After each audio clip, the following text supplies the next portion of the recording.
Good evening. This is Akashvani Kohima. I'm Kuku with the evening news. The headlines.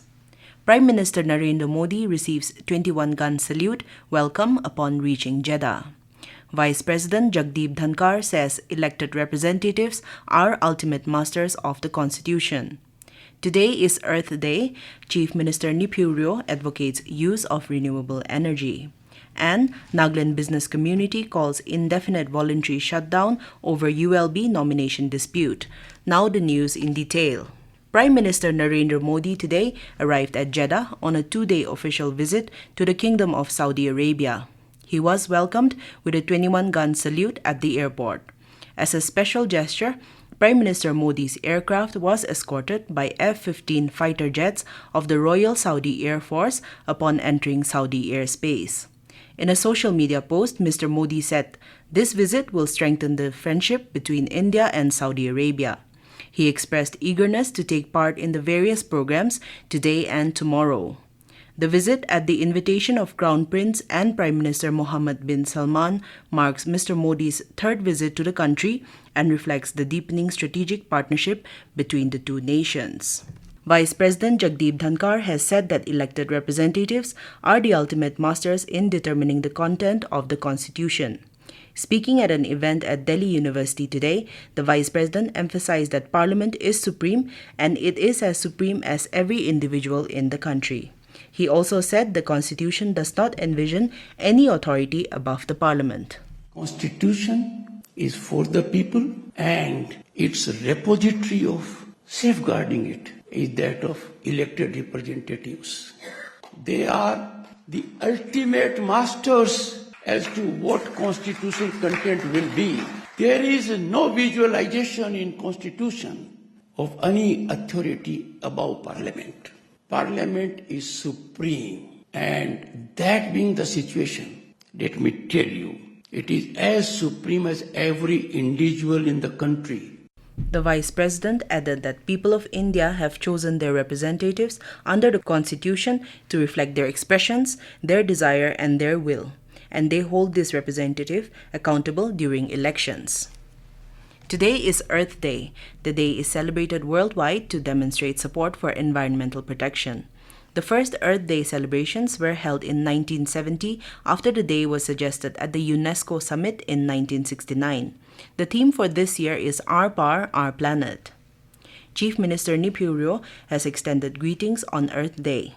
Taking to acts, he encouraged that everyone's efforts be aligned under the theme Our Power, Our Planet to promote the use of renewable energy and generation of clean electricity.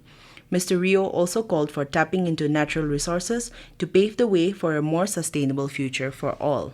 Commemorating Earth Day, the kickoff program for Zuku Cleanliness Drive was held at Kohima today. The event was organized by the Southern Angami Youth Organization (SAYO) and sponsored by the Office of the Divisional Forest Officer, Kohima Forest Division. Addressing the participants, Conservator of Forest, Southern Territorial Circle, Nagaland, Zutunglo Patton, said this year's Earth Day focuses on renewable energy sources. She appealed every individual to do their part in safeguarding the planet.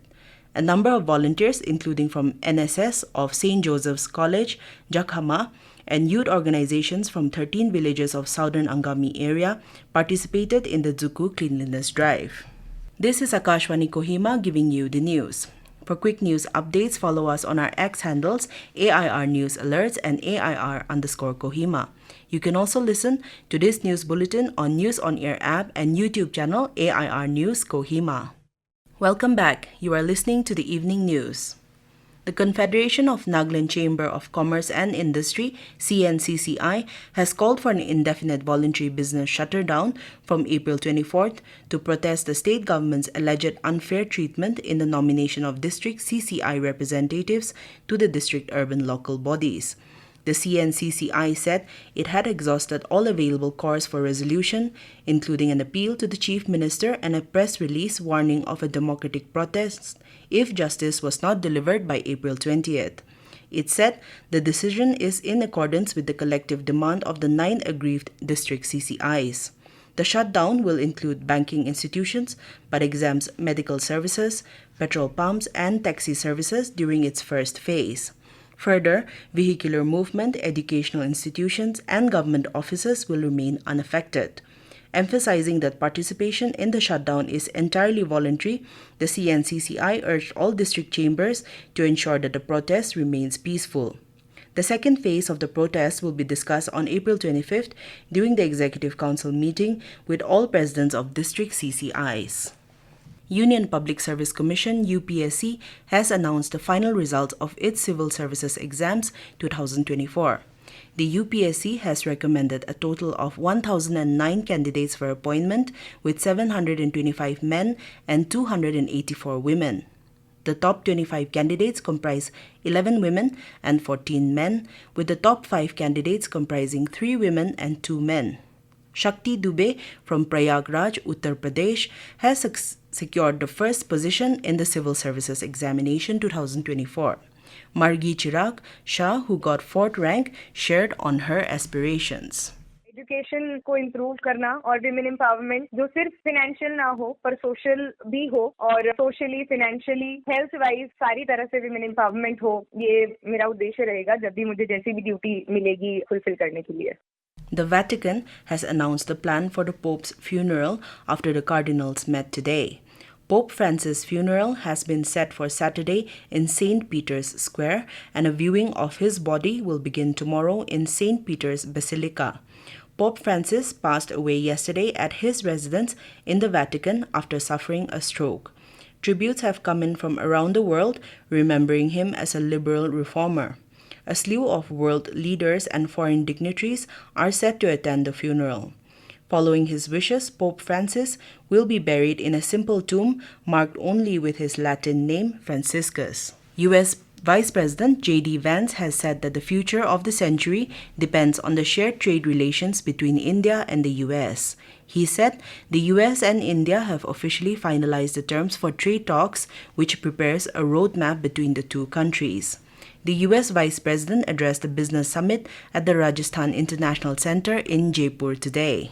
Both of our governments are hard at work on a trade agreement built on shared priorities, like creating new jobs, building durable supply chains, and achieving prosperity for our workers. In our meeting yesterday, Prime Minister Modi and I made very good progress on all of those points. And we are especially excited to formally announce that America and India have officially finalized the terms of reference for the trade negotiations. Vice President Vance said that India is America's closest and trusted partner in the field of defense, and there is a great possibility of partnership in the field of energy. Mr. Vance also emphasized on the partnership for building new houses in India and developing facilities to improve the standard of living. The Nagaland Athletics Association, in collaboration with the Athletics Federation of India, AFI, is organizing the District Technical Official Course for Northeast in Dimapur. The course is scheduled to be held from 9th to 11th of May. It is the third time that the AFI is conducting the Technical Official Course in Nagaland. The course is one of the AFI's most significant grassroots programs, which provides training and certification to untrained technical officials all over India.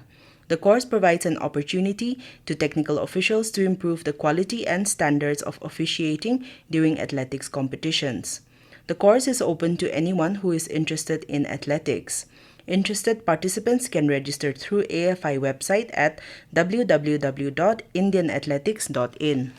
To end the news, here are the headlines once again. Prime Minister Narendra Modi receives 21-gun salute welcome upon reaching Jeddah. Vice President Jagdeep Dhankhar has said that elected representatives are ultimate masters of the Constitution.